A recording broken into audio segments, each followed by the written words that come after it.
You're listening to the ESO Network, your station for all things geek.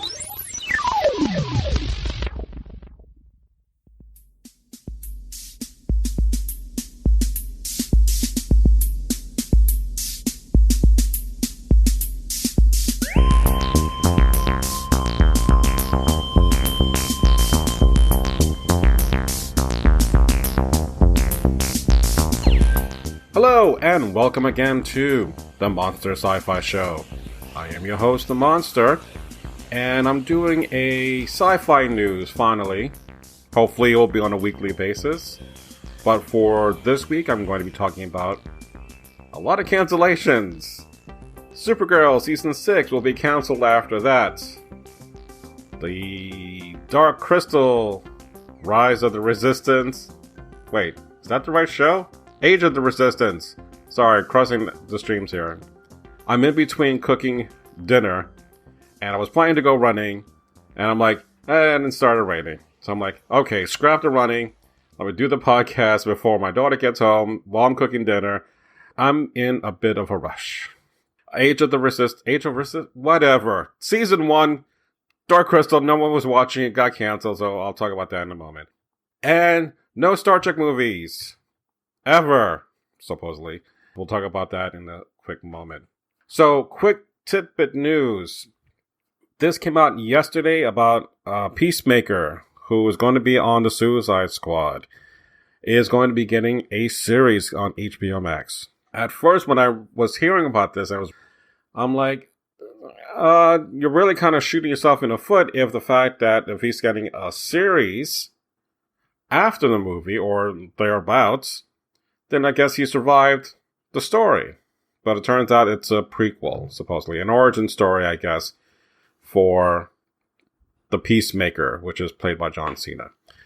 In either case, I'm super happy, again, being a DC fan, but really happy for John Cena getting his comeuppance finally. Because, again, I think he has that thing, the je ne sais quoi, that glow, if you want to go back to Barry Gordon's The Last Dragon, he's got that thing that I think will propel him to be, maybe not as big as Dwayne The Rock Johnson, but definitely a rising star to watch, so I'm really happy for him. And then, we have Black Widow moved again. What a surprise. So, Black Widow, the Internals, all pushed to 2021. We still don't know if Wonder Woman will still be keeping to the December date as well as Dune. But that is something that we have to expect now. I think it's just really only a matter of time before we see December's big blockbusters go out the door. And previous to that, I think November, we're supposed to be seeing James Bond. So who knows if that's going to last. And this just came on my phone just now. The Boy spinoff is in development at Amazon. So season 2, which a lot of, I guess, fans or fanboys are complaining that the shows are weekly as opposed to all being dropped all at once. Because everyone loves Netflix for doing that. But in fairness, I'm enjoying season 2. But, okay, so we're going to explore the Boyverse? That's what you want to call that? The Boyverse. That sounds a little wrong in that title. But basically, we're looking at a version of this spin-off series taking place in America's only college for exclusively young adult superheroes. Run by Vought International. This is, again, just came in onto my phone at the time of this recording, so we'll see what happens. Alright, so let's get into it real quick. Supergirl's canceled after season 6. In all fairness, the demands on her schedule, both emotionally, physically, and every which way but up, can be taxing, especially when you're the lead of a show. Considering you're supposed to have a lot of the screen time, it's not as if we could start shooting you from the waist up or from the shoulders up and show that you're not pregnant or you're not in the best shape. So putting that aside, I have noticed after this last season, I think the build-up and the climax between Lena and Supergirl, spoilers, because Lena now knows who Supergirl is, and it was like a nice, good build-up as to the two of them going at it, and Lena trying to devise a way to get back at Supergirl for not telling her about her secret identity, or something to that effect. Mixed with that, the actor, I forget his name, who was playing Jimmy Olsen, left the show after a couple of episodes. I think we've really come to a point where, yeah, let's leave after season 6. And I'm guessing from what I'm reading is that it's not necessarily like the end of the appearance of Supergirl, considering we still have more DC shows coming. Doesn't mean she won't show up on, on The Flash or Batgirl or Batwoman, I should say, that was originally slated for the crossover for this year, which who knows whenever that's going to happen. But because Ruby Rose left, who knows if the crossover will happen to kind of do the World's Finest situation. So we'll see what happens with that. But I think it's been a good run. And it's time to just leave with it being unwelcomed. And I think Arrow really struggled to the last couple of seasons. I mean, the last season, which was only 10 episodes, which led into the Crisis crossover, which was perfect and was the way you go out. Loved it. But again, you have seasons that are just kind of lagging and nothing happens. And yeah, I'm kind of feeling it like that. So even though we had John Cryer as Lex Luthor, love him a lot, I think let's just stop. I'm good with this. We have other shows coming in to the mix, so again, we're good. However, this being on the CW, there's possibly speculation that a lot of the CW shows will be moving to HBO Max. So who knows, when those contracts go up, we may get a revision of Supergirl. I will be down for that. All right. Dark Crystal, Rise of the Resistance. It is Rise of the Resistance. Oh, I'm thinking about the stupid Star Wars ride. That was getting confused, but I was thinking, is that a Star Wars title for a movie? No, it's never mind. All right. So, I saw the first episode. I really wanted to go into a deep dive and explore the world of the Dark Crystal because that's one of my favorite movies. Trevor Jones. I'm sure if I look it up on IMDb after I record this, I'm going to punch myself in the nutsack and say, look, stupid, get your shit together. But he had an amazing score. I would say I have to finish this season. This is only one. But after watching the first episode, there were no mystics to speak of. Because remember, you have the Skeksis, you have the Gelflings, and you have the Mystics. The Mystics were missing from that first episode. And there was something, and I'm not spoiling this because I don't know, or don't spoil it for me. Somehow there's some kind of evolution from the Gelfling into the Mystics. I don't know.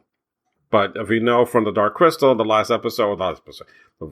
only one movie, the two of them rejoined. So I'm wondering if that's the case. That happens at least throughout the first season. So, I mean, there are a ton of books that are in my YA section that I was really kind of, all right, I'll go into it and I'll do the deep dive. And I started reading the comic books and there's a Jim Henson, really deep dive history book on the Dark Crystal from the movie. And I'm really digging it. But I guess, with everything else, you would think with COVID going on that you would watch it anyway. But obviously, that's not even the case. So I felt right off the bat, there were a couple of little nods to the Dark Crystal, which were not cheap shots, but, the girls have wings only, and you have the riders, or the walkers, I should say.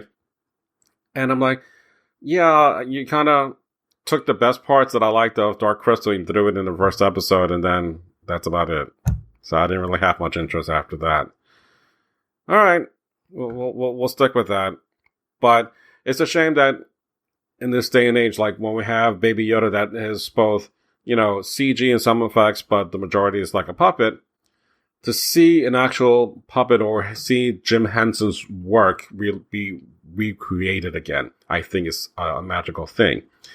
I watched the Muppets about a week ago, like on game night, and the very first movie, and I'm like, even though it's like, I think, a G-rated movie, it's hysterical. But it's just so wonderful to feel that kind of spirit in his movies. And I think maybe that's what's kind of missing, even though there's definitely a lot of care into producing this new series. But for some reason, it just didn't cross over. So maybe it just needed to have just a movie and not a series in this case. When I get down the road, maybe I'll talk about that when I'm done later on with my podcasts. Later on in 2021, 22, who knows. Let's talk about Paramount deciding not to do any more Star Trek movies. It's no surprise to me as a big fan that the movies have been kind of not been doing as great. Love the first one. Second one, I will no way I'm going to talk about that. But I love Star Trek Beyond. After that, are we going to do Star Trek 4? The two Chris's wanted more money. Rightly so, but are we going to then unify the Kelvin timeline and go restore everything back? That would have been great, but we're not going to get that. That's the problem.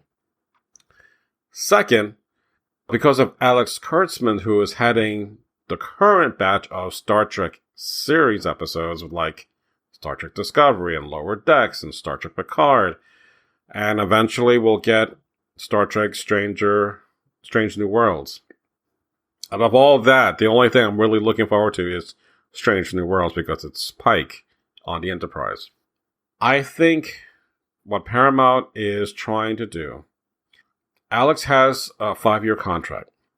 I don't think they want to renew it after it expires, but that won't be until 2023. So his contract started at 2018. So 2023 is possibly when we'll see a clean slate, perhaps.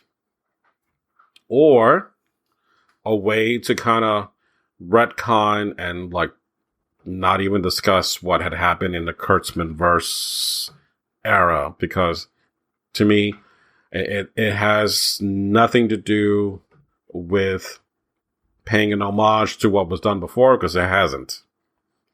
I don't think it's done in a very respectful way. We'll see what happens. Because Star Trek is a great property. It's a great fandom to be part of. And to me, it hasn't felt like that in years. Much like with Star Wars and how the last Rise of Skywalker hasn't helped. I think this new batch of properties hasn't helped, in my opinion. We'll see what happens. But I'm pretty sure after 2023, we will get a resurgence of Star Trek again after this current batch of shows have gone. And I think you can do what HBO Max has done, or what Disney Plus is going to do, is basically have the movies on the big screen whenever we get there, and have the smaller screen play off the streaming services. So you have Disney doing the MCU on the big screen, as well as the Disney Plus series having like shows like WandaVision. So that's the kind of stuff that I'm talking about that Agents of S.H.I.E.L.D. should have done after the first season, but failed to do so for whatever reason. But again, I would say that last half of the first season, after you watch The Winter Soldier, it is fantastic. I enjoyed that tremendously, even after watching the whole series, except for the last season. But going back and watching that half again, it's fantastic. And then we also, as I mentioned, the HBO Max with Suicide Squad, and you have the Peacemaker series. And who knows, if we're going to get, more shows like that will have that synergy that you would want to have in your organization. And besides that, CBS All Access, that's also changing too. So soon that's going to be known as Paramount Plus, which I hate the plus.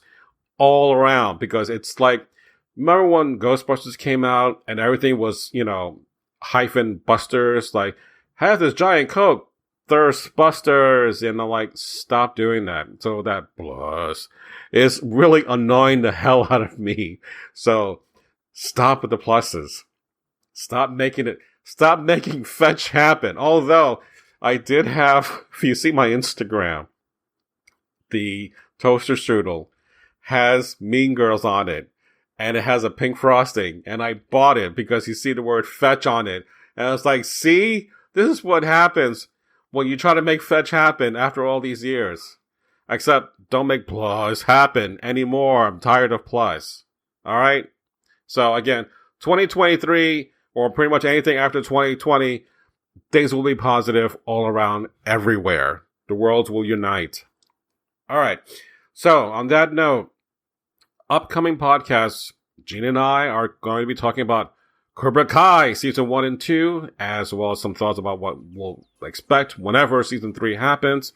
We have also Bill and Ted Face the Music, which we also will review Bill and Ted 1 and 2. We also have to finish The Boys Season 2 whenever that's done. I do want to review Lovecraft Season for Season 1. Raised by Wolves, also for Season 1. I want to review that, as well as Tenet, which I may go into the drive-in, either maybe tomorrow or this weekend, who knows, or watch The New Mutants, just because, it's Maisie Williams. So, on that note, I am done with this sci-fi news podcast. Again, I did say it's going to be short, but this is about average for the time I plan to record. And there's my cat. So, cat's live on this podcast. Alright, so, follow me on the various social networks. Remember, you can always email me. Shut up. On the various social... Remember, you can always email me at monstersci-fi@gmail.com. I almost forgot my own tag. It's my show. I should know this. Alright. So, thank you for listening to me and to the Monster Sci-Fi Show. It's sci-fi from a certain point of view. Good night.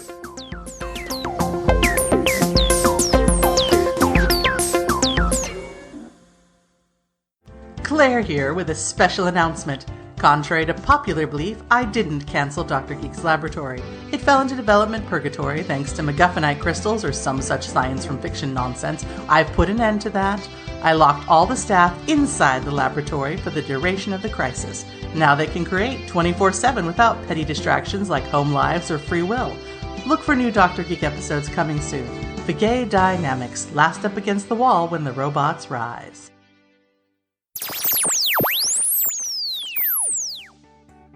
This has been a broadcast of the ESO Network.